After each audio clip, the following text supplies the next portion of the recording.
Father, as we come together as leaders in our community, we ask that we lead with a Christian heart and a Christian mind, and that you watch over us as we make our decisions that are best for all that are concerned. In your name, Father, we pray. Amen. Amen.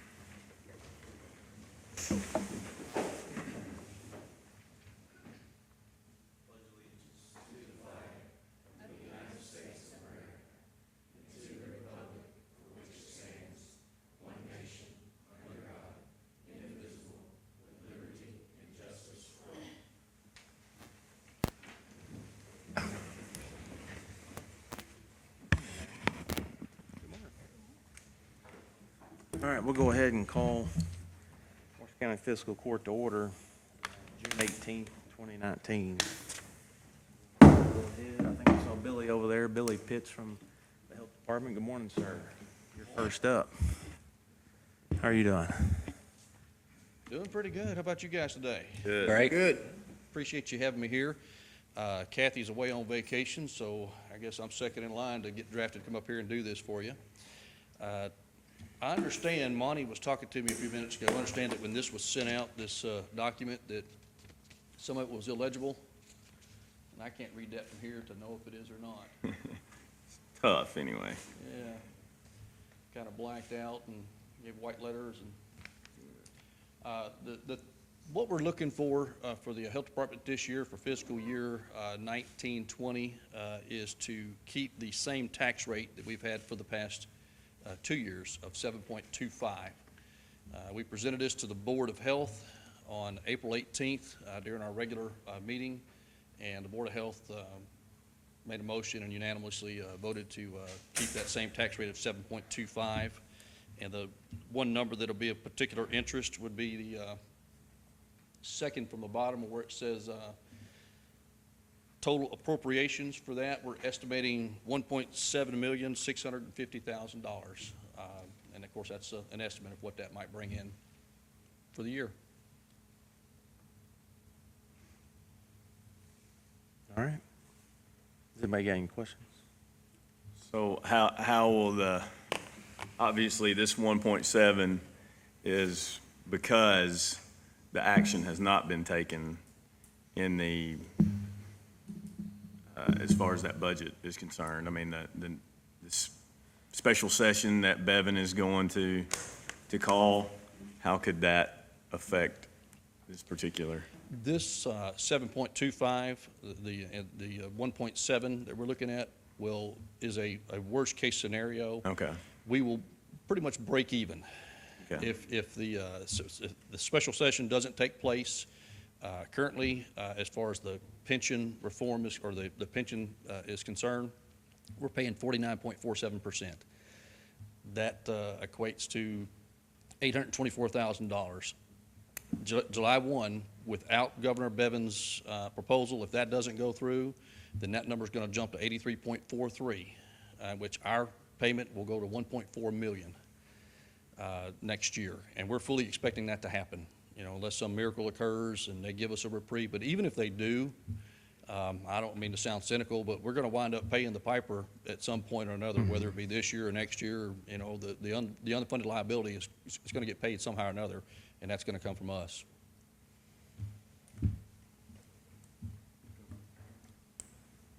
Any other questions? All right. We just need a motion to approve. So moved. Second. Second. All those in favor say aye. Aye. Any opposed? Motion carries. All right. Thank you very much. Thank Good you. seeing you, Billy. Next, under correspondence, payroll changes. Do you got that, Brad?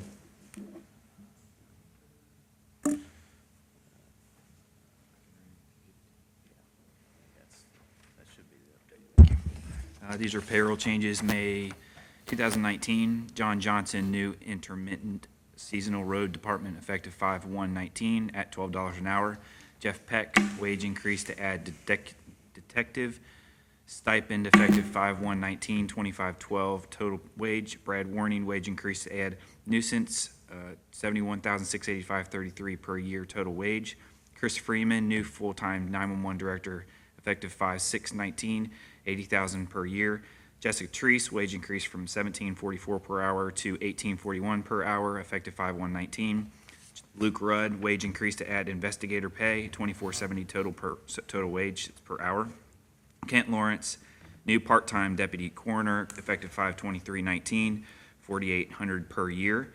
Corey Dysinger, new full-time, I asked her several times how to pronounce her name, so.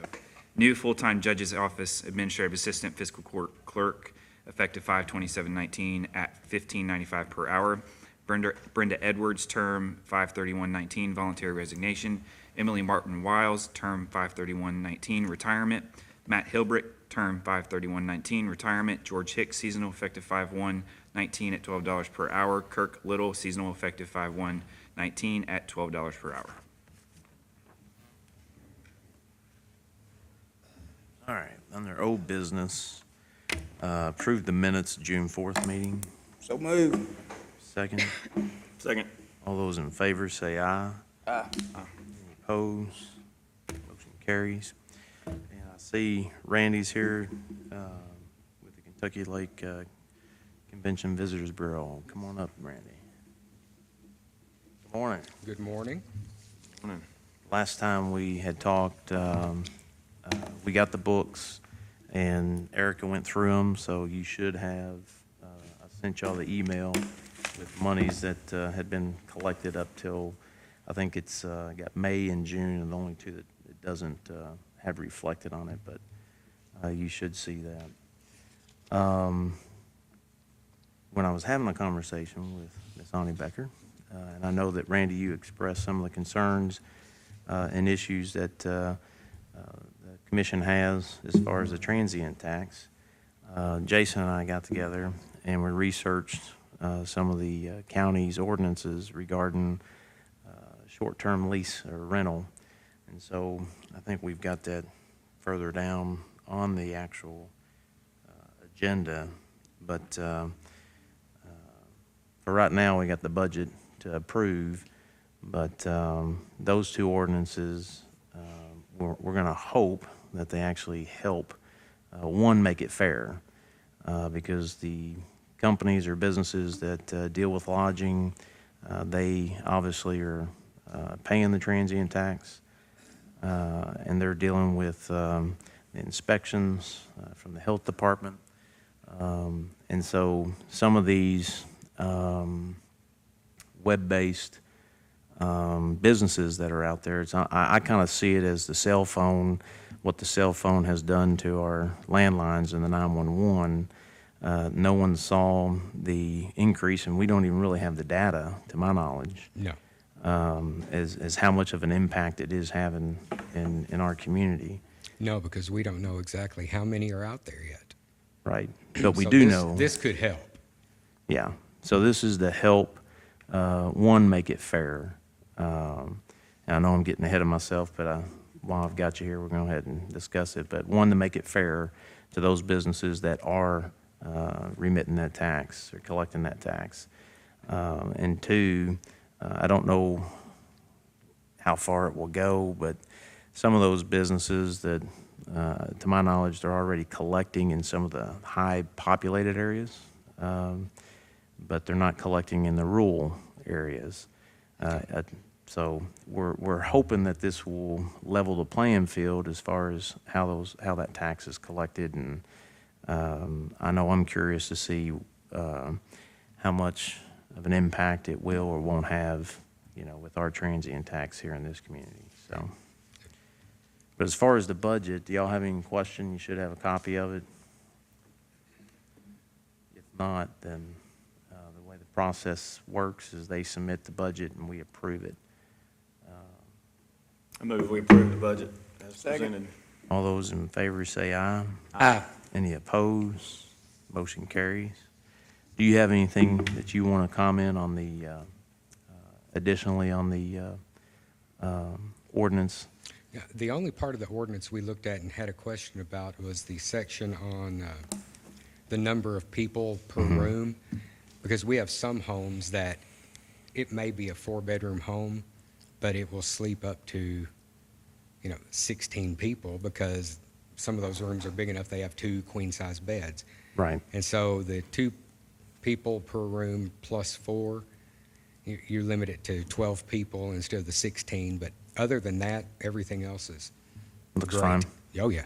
Everything else looks great. And I think that was that a standard? I forgot what we, That was, I mean, I basically copied and pasted what Jefferson County and Fayette County had. I mean, Jefferson County and Fayette County were very, very similar. So I used Jefferson County as a template for what I did for us, and that's what Jefferson County had in there. And I think we probably ought to consider having a limit on that, just so that it's not, somebody's not hosting a Right. gigantic party with unlimited stay-over access.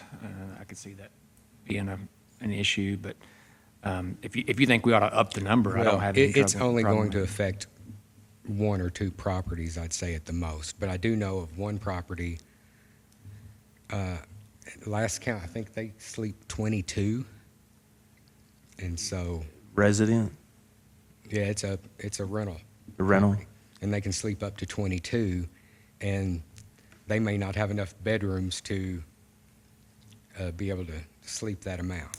It's a huge property, but the way they have it set, so. Okay. But like I said, it's only going to affect 1 or 2 at the most. I think too, because this is something that's new, that the county's being faced with, and we're trying to identify, one, to have everybody that's supposed to be paying the tax is paying it. And 2, how do we identify those that are participating? So we've created a registry. It's online, and it's for the existing companies and the web-based or anyone that wants to have short-term rental. The registration is more or less just the accountability piece of it. There's no monies involved for the entity to register with the county, but it's something that we feel is a start, so that those individuals or those companies can actually register with us, and we'll know who's doing business, that type of business in our county. So, And that's very important, because if we know who they are, then we can make sure they're doing everything they're supposed to do. right, okay. Well, we're going to try to help, because I know just the decline in the transient tax, we got to figure out why it's declining. Exactly. And Elena said yesterday you had a question about the audit procedures. Yes, I have that information here if you'd like it. yes. Yep. Is that, she was talking about the SPGE.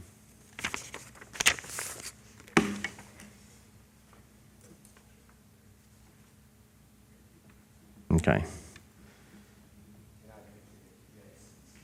Okay. Yep. So that'd be a first reading. We can make that change. In our ordinance, it states annually for an audit. I mean, which I'm assuming that we can be more specific than the state, but if the court wants to change it, we could change it to, Yeah, I mean, well, the statute, the state's going to control. so every 4 years? Yeah. So we'll have to change it? Okay, Unless our budget hits 500,000 again, 500,000. then we go back to annual. okay. Well, then we can, if we need to change it, we'll change it. Okay.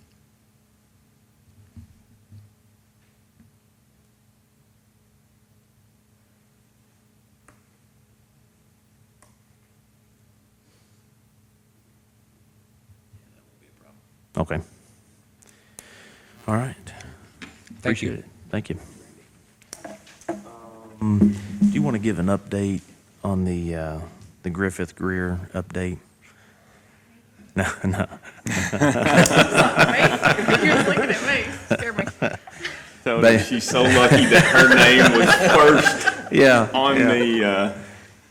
the, Basically, it's just to update the court, updating the community. There was a lawsuit, I think it was in 17, and I know it says Griffith versus Greer, but basically it starts with me with the road department and goes down, and even previous county employees that worked out the road department. There was an accident in our community when there was a washout, and the individual sued the county. And so we had been going in executive session over the past year and a half, and the courts just ruled. And do you have that? I know you do.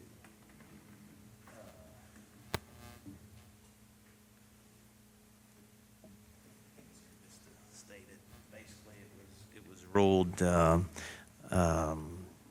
the case was ruled in favor of the courts, or the road department. So that is an update, just to let everybody know that that process did take place.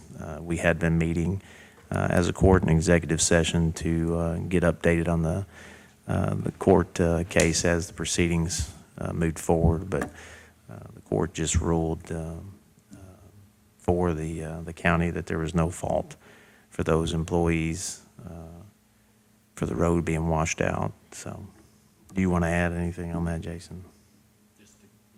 Good news. Good news, yeah. So that's just old business, updating the court on that matter. Under new business, county clerk claim for motor vehicle and boat bills. Does anybody got any questions on that?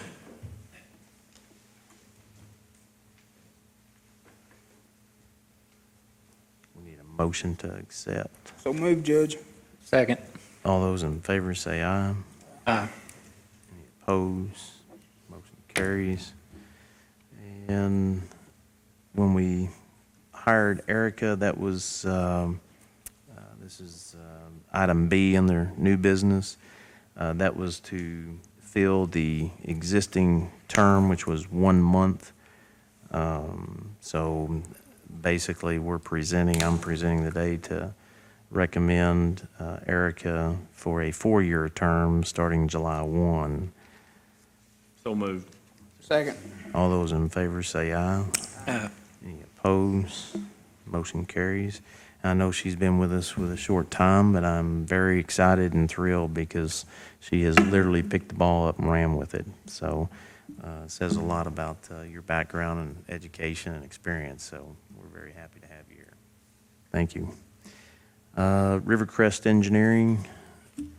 Has anybody got any questions on that? Move we approve it.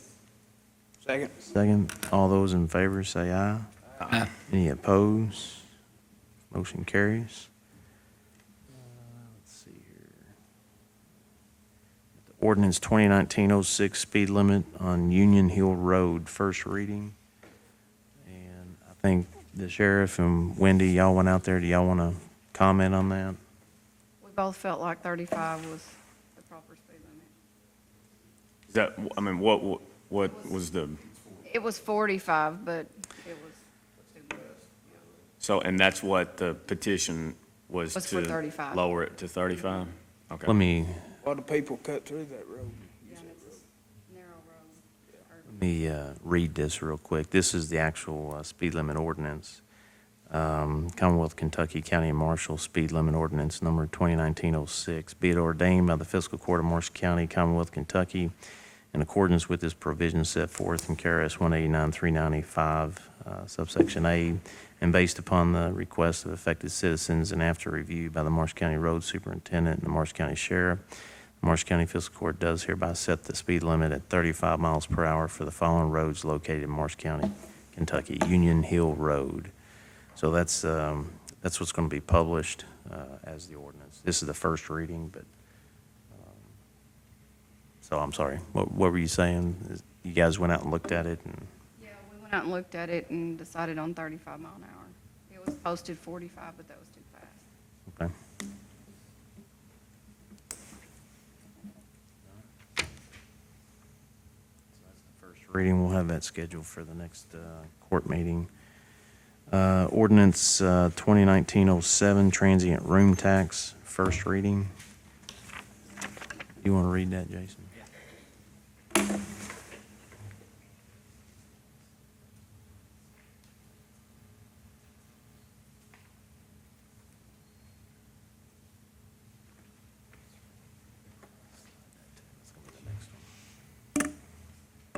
All right, this will be the first reading of ordinance 2019-07, an ordinance clarifying that transient room taxes are applicable to short-term rentals, providing a definition section, and providing a registration, collection, and enforcement mechanism. Whereas the Marshall County Fiscal Court has been made aware that there are persons or entities renting out homes or residences on a short-term basis similar to that of a hotel or motel, and that these persons or entities are not paying transient room tax as required by ordinance and according to state law. Whereas Marshall County Fiscal Court does wish to clarify this issue and make it known to all affected parties that the transient room tax does apply to short-term rentals. Now therefore, be it ordained by the Fiscal Court of Marshall County as follows. Definition section. Director, Marshall County Judge Executive, or his or her designee. Host, any person who is the owner of record of residential real property, or any person who is a lessee of residential real property pursuant to a written agreement for the lease of such real property, who offers a dwelling unit or portion thereof for short-term rental. Hosting platform, an internet-based platform that generally allows an owner or tenant to advertise a dwelling unit website and provides a means for potential transient users to arrange short-term rental and payment through the hosting platform. As an example, this would be like an Airbnb would be an example of a hosting platform. Short-term rental, a dwelling unit that is rented, leased, or otherwise assigned for a tenancy of less than 30 consecutive days durations where no meals are served. This term does not include hotel or motel rooms, extended stay lodging facilities, bed and breakfast inns, or boarding and lodging house rooms, which are already subject to the transient room tax. Transient user, a person who exercises occupancy or is entitled to occupancy by reason of concession, permit, right of access, license, or other agreement for a period of less than 30 days consecutive duration. Section 2, no person, firm, or corporation shall own or operate a short-term rental on any premises within Marshall County unless the short-term rental has been registered annually with the Marshall County Treasurer's Office. Section 3, annual registration. Each annual registration for a short-term rental shall be per the procedure prescribed by the director and approved by the Marshall County Fiscal Court, and shall be available for paperless online registration upon the effective date of this subchapter. The registration form at a minimum shall include the following: the name, address, phone number, and email address of the host and of a person residing or located within 25 miles of the short-term rental who shall be responsible for addressing any maintenance or safety concerns, and the location of the short-term rental, and the name of any and all hosting platforms that the short-term rental utilizes to advertise.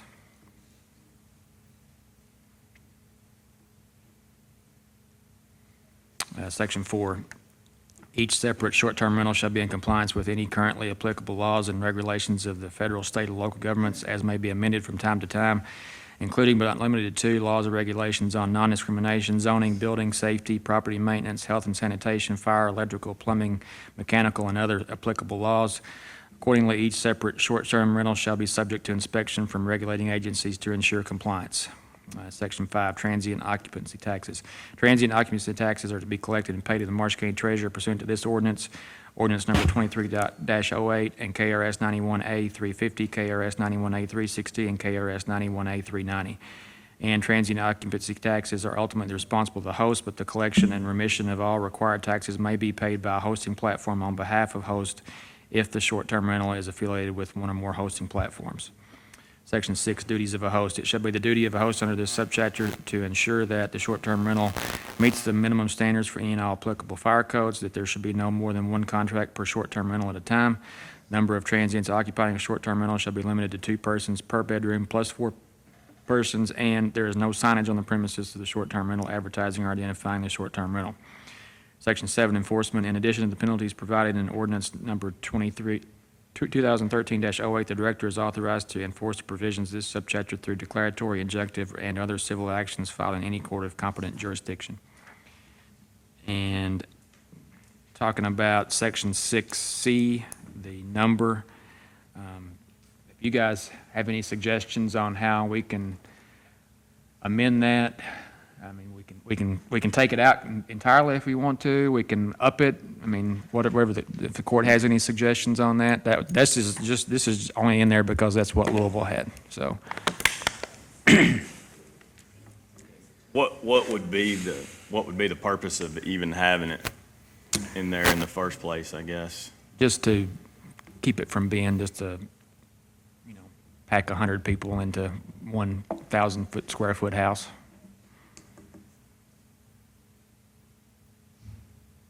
How we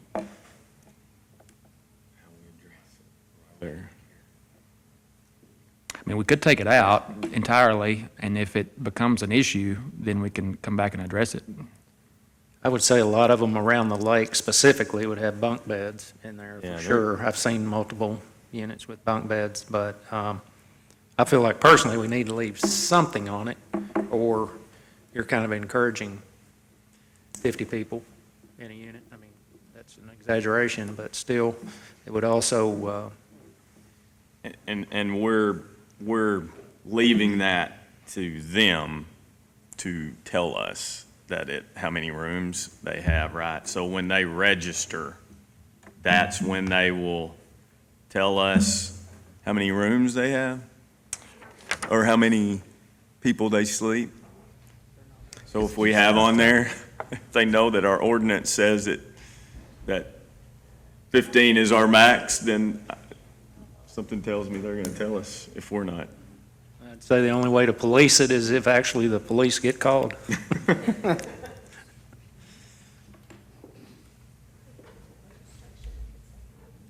I mean, we can, yeah.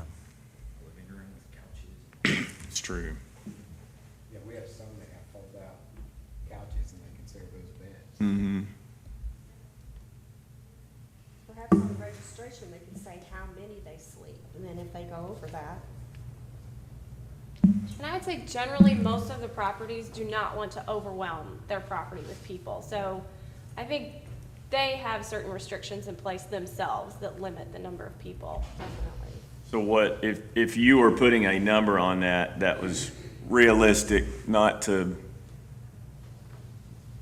limit, I would take it out, personally. Being in the motel, hotel business myself, we police that anyway. And if our room said that we could sleep up to 4 people because I had 2 queen-size beds, that's what I rented. If they wanted to bring in a blow-up bed or something like that, that was fine with permission and an extra $25.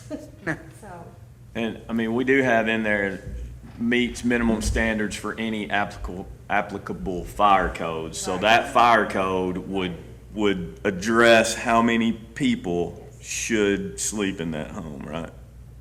Is that right? Should. If it's being inspected, yeah. Yeah. Probably.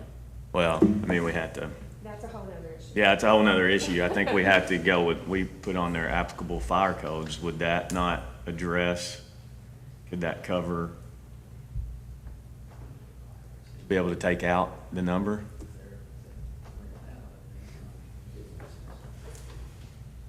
It should.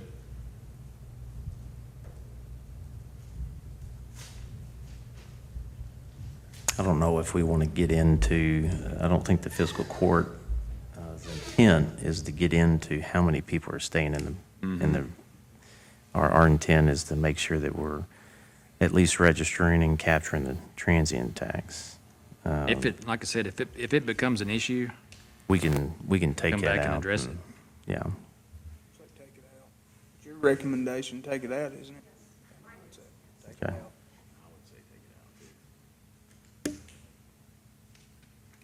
That's the first, that'll be the first reading. That'll be first reading. I think you've got the amendment to ordinance 2013-08, first reading. This is amending ordinance 2013-08, an ordinance amending ordinance 2013-08 to require subjected entities to register with the Marsh County Treasurer. Whereas the Marsh County Fiscal Court has enacted an ordinance, not yet, but we're going to, requiring short-term rentals to register with the Marsh County Treasurer's Office regarding the collection of transient room taxes. Whereas the Marsh County Fiscal Court wishes to be consistent with the registration requirement and treat all similar entities the same. Now therefore be it ordained by the Marsh County Fiscal Court that ordinance 2013-08 is hereby amended to read as follows, and this affects section 3D. So this would be all new language. D, all entities subjected to this ordinance and the transient room tax shall annually register with the Marsh County Treasurer's Office. Each annual registration shall be per the procedure prescribed by the Director and approved by the Marsh County Fiscal Court and shall be available for paperless online registration upon the effective date of this subchapter. The registration form at a minimum shall include the following: the name, address, phone number, and email address of the entity and of a person residing or located within 25 miles of the business who shall be responsible for addressing any maintenance or safety concerns, location of the entity subject to the transient room tax, and the name of any and all hosting platforms that the entity utilizes to advertise. For purposes of this ordinance, hosting platform means an internet-based platform that generally allows an entity to advertise available units through a website and provides a means for potential transient users to arrange short-term occupancy and payment through the hosting platform. So that mirrors what we just did for the short-term rentals. And then the other change that we will make to ordinance 2013-08, which currently requires an annual audit, is that the language in there will be amended to state that the audit shall be conducted in accordance with KRS 65A.030 and 109 KAR 16, Section 5. Okay.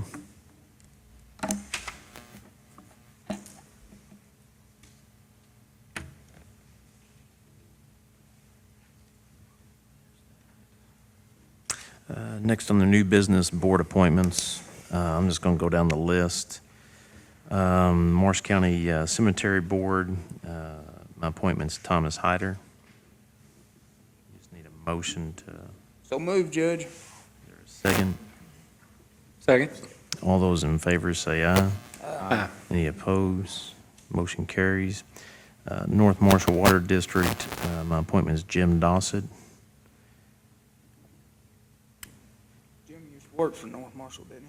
So move. Is there a second? Second. All those in favor say aye. Aye. Aye. Any opposed? I'm going to vote nay, not because of Jim Dossett, because Jim will do a fantastic job, but just because I think Kendra's done a fine job on that board, and that board is, that North Marshall's doing a fantastic job, and so, but, so. Motion carries. Marshall County Nuisance Board, reappoint, my appointment's Bill Fletcher. He's already on the board, I'm just reappointing him. So move. Is there a second? Second. All those in favor say aye. Aye. Any opposed? Motion carries. West Marshall Fire Board, appoint Rhonda Henson. She's a reappointment. So move, Judge. Second. All those in favor say aye. Aye. Any opposed? Motion carries. Palmer Brownsburg Fire Board, appointments Don Kelby. He's a reappointment. Motion to approve. Second. All those in favor say aye. Aye. Any opposed? Motion carries. South Marshall Fire Board, Martha Hooper is my appointment. She's a reappointment. So move. Second. All those in favor say aye. Aye. Any opposed? Motion carries. Fair Dealing Olive Fire Board, Matt Hilbrick's my appointment. He's a reappointment. So move.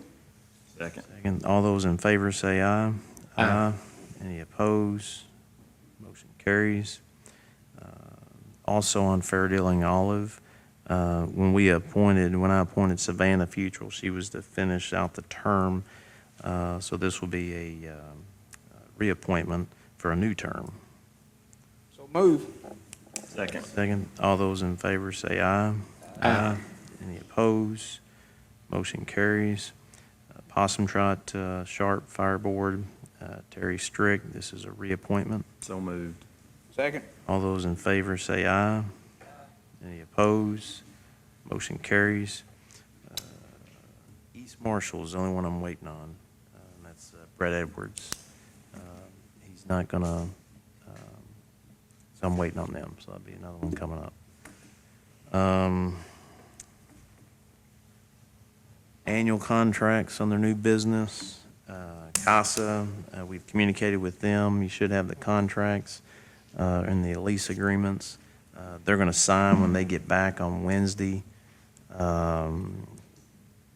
Rescue Squad has signed and Hardin Seniors have signed, and we're still waiting on the Allied Services. But those are current lease agreements.